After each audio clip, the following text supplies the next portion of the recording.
Hi students. आज इससे पहले मैंने सेकेंड चैप्टर की कुछ वीडियो दे चुके हैं। उस वीडियो में मैंने प्रिंसिपल ऑफ मैनेजमेंट की मीनिंग बताई है और नेचर बताया है, इंपॉर्टेंट बताया है। आज थर्ड टॉपिक से है principle of management develop my fuel. यानी फ्यूल ने 14 प्रिंसिपल दिए हैं और 14 प्रिंसिपल देने का भी उनका एक कारण था, क्योंकि उन्होंने कई जगह वर्क किया। वर्क करने के बाद भी उन्होंने आगे देखा कि किस तरीके से वर्क करने में प्रॉब्लम आती है। तो उन्होंने एक पहली चीज हमें देख लेना चाहिए, फ्यूल। एक क्वेश्चन आ जाता है 1 मार्क्स में, कभी कभी पूछ लिया जाता है कि फ्यूल का जन्म कब हुआ था।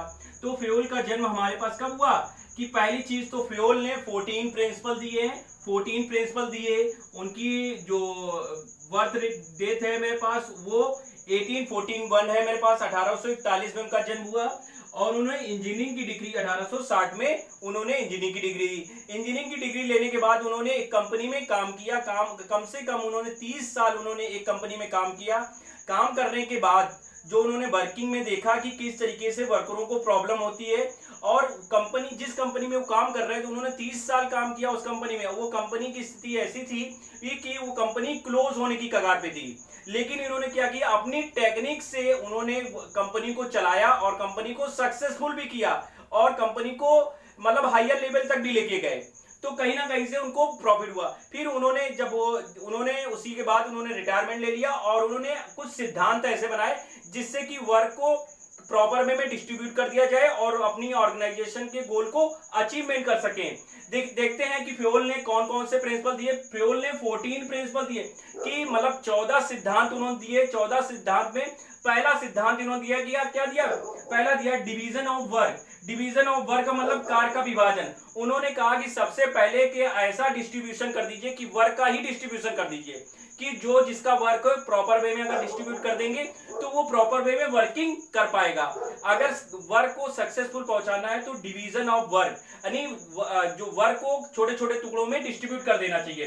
क्या कि dividing the work in the small unit, कि छोटी सी यूनिट में अगर डिवाइड कर देते हैं तो सभी लोग अपने अपने वर्क को प्रॉपर वे में कंप्लीट कर पाएंगे। नहीं कर पाएंगे स्टूडेंट्स।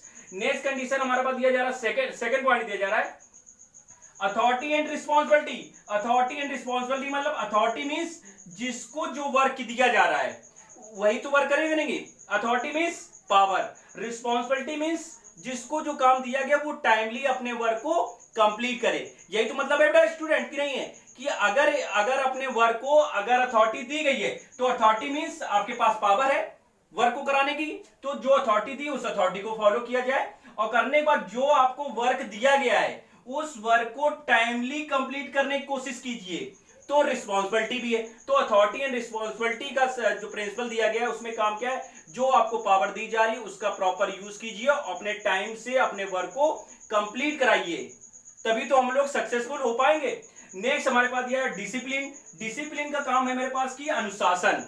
कोई भी ऑर्गेनाइजेशन को चलाना है तो सबसे पहला जरूरी है कि अपनी ऑर्गेनाइजेशन में डिसिप्लिन बनाना, अनुशासन बनाना, कि अगर सब लोग कोऑर्डिनेशन से आपस में सहयोग से मिलकर अगर काम करेंगे और टाइमली वर्क करेंगे, सिस्टमेटिकली वर्क करेंगे, तभी तो ऑर्गेनाइजेशन अपने गोल को अचीवमेंट कर पाएगी। क्यों स्टूडेंट? तो जैसे फॉर एग्जांपल स्कूल में अगर पहले तो क्लास तो तभी हो पाएगी बेटा जब क्लास में स्टूडेंट प्रॉपर वे में साइलेंट वे में बैठे, तभी तो टीचर पढ़ा पाएगा, नहीं पढ़ा पाएगा। इसी तरीके इसी ऑर्गेनाइजेशन में अगर वर्क करना है तो प्रॉपर डिसिप्लिन में रहकर ही अपने वर्क को कंप्लीट करिए, जिससे कि वर्क भी अच्छा होगा और सिस्टमेटिकली होगा, जिससे कि अपने गोल को अचीवमेंट भी कर सकता अपना ऑर्गेनाइजेशन। नेक्स्ट दिया जा रहा fourth principle unity of direction. अगर कोई चीज यूनिटी ऑफ डायरेक्शन मतलब क्या दिया जा रहा है, यूनिटी ऑफ डायरेक्शन का मतलब है कि यूनिटी ऑफ डायरेक्शन का मतलब क्या है, क्या डायरेक्शन मींस निर्देश। निर्देश देने का क्या मतलब है बताइए जरा, क्या होता है बच्चा बताइए। थोड़ा सा नॉर्मली भी बेटा है, क्या चीज होता है बताएंगे थोड़ा सा। Unity of direction, unity of direction का मतलब समझ रहे हैं। यूनिटी ऑफ डायरेक्शन का मतलब हमारे पास कह रहा है कि अगर कोई निर्देश दिया जा रहा है तो उसी निर्देश के अनुसार काम करना चाहिए कि नहीं करना चाहिए स्टूडेंट, करना चाहिए कि नहीं चाहिए, पहले ही बताइए आप लोग करेंगे नहीं है। यूनिटी ऑफ डायरेक्शन मतलब क्या है, अगर निर्देश कोई सिद्धांत दिया जा रहा है तो इसमें क्या कंडीशन होगी, कोई भी अपने वर्क को मेरे पास क्या है उसकी एक योजना, उसकी एक पॉलिसी बनाइए, उस पॉलिसी के अकॉर्डिंग टू अपने वर्क को कंप्लीट कीजिए। यूनिटी ऑफ डायरेक्शन, जो जैसा डायरेक्शन दिया उसी के अकॉर्डिंग वर्क किया जाए। Next unity of command. अगर कमांड का मतलब क्या करें, यूनिटी ऑफ कमांड, आदेश की एकता। तो अगर कोई आदेश दिया जा रहा है, मेन चीज देखिए बेटा, आदेश मतलब जैसे हमने पहले आपको बताया था कि यूनिटी ऑफ डायरेक्शन मतलब समझ है, यूनिटी ऑफ डायरेक्शन मतलब वन यूनिट वन प्लान, ठीक है, एक यूनिट में एक ही प्लान होगा कि चार तरीके। तो बेस्ड ऑन द मेरे पास कोऑर्डिनेशन कॉन्सेप्ट, अगर मेरे पास निर्देश तभी फॉलो करेगा जब हमारे अंदर कॉन्सेप्ट होगा, आपस में कोऑर्डिनेशन होगा। कोई भी ऑर्गेनाइजेशन का ऑनर है और कोई वर्कर है, उसमें कोऑर्डिनेशन अगर सही होगा तभी सिस्टमेटिकली वर्क होगा और वर्कर भी प्रॉपर वर्क करेगा, तभी ऑर्गेनाइजेशन हमारी सक्सेसफुल हो सकती है। हो सकती है नहीं स्टूडेंट, हो सकती है, तभी हमको प्रॉफिट मिलेगा।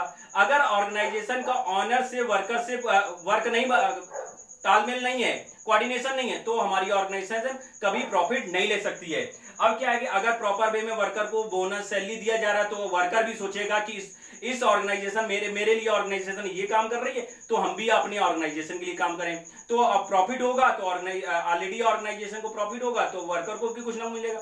तो इसीलिए तो क्या है ना, कोऑर्डिनेशन भी बेस जरूर की, based on the coordination concept. तो यूनिटी ऑफ डायरेक्शन किस पे बेस है, कोऑर्डिनेशन, आपस में तालमेल भी होना जरूरी चाहिए कि ऑनर के बीच में और वर्कर के बीच में। ओके स्टूडेंट, तभी अगर कॉन्सेप्ट, अगर कोऑर्डिनेशन होगा तभी हमारी कंपनी मेरे पास प्रॉफिट होगी।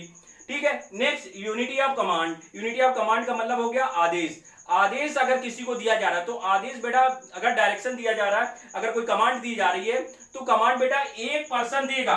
अगर एक सिंगल पर्सन देगा तो प्रॉपर वे में हम लोग सक्सेसफुल होंगे कि नहीं होंगे, होंगे नहीं। अगर यही चीज अगर तीन लोग अगर डायरेक्शन देने वाला है, तो क्या किसकी सुनेगा, ये इसकी सुनेगा, ये कंडीशन दी जा रही, तो ये क्या होगा, सब एक दूसरे से कांटेक्ट में है, तो ये कंडीशन क्या होगी, तो ये मेरे पास क्या है, राइट पे होगा। ये तरीका सही है कि नहीं, एक ही पर्सन दे के तीन लोगों को डायरेक्शन दे रहा तो पूरा फॉलो करेंगे। अब तीन डायरेक्शन दे रहा भैया ऐसा नहीं ऐसा कर लीजिए, ऐसा नहीं ऐसा कर लीजिए, तो ये प्रोसीजर रॉन्ग है कि नहीं रॉन्ग है स्टूडेंट्स। तो ये मेरे पास कुछ प्रिंसिपल दिए गए, ये 5 प्रिंसिपल बेटा मैंने आज डिस्कशन किए हैं। नेक्स्ट प्रिंसिपल हम लोग 6 डिस्कशन करेंगे।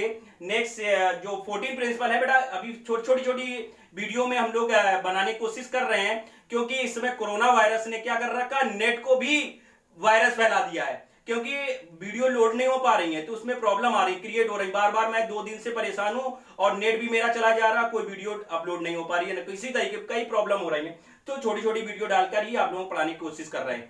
Thank you students.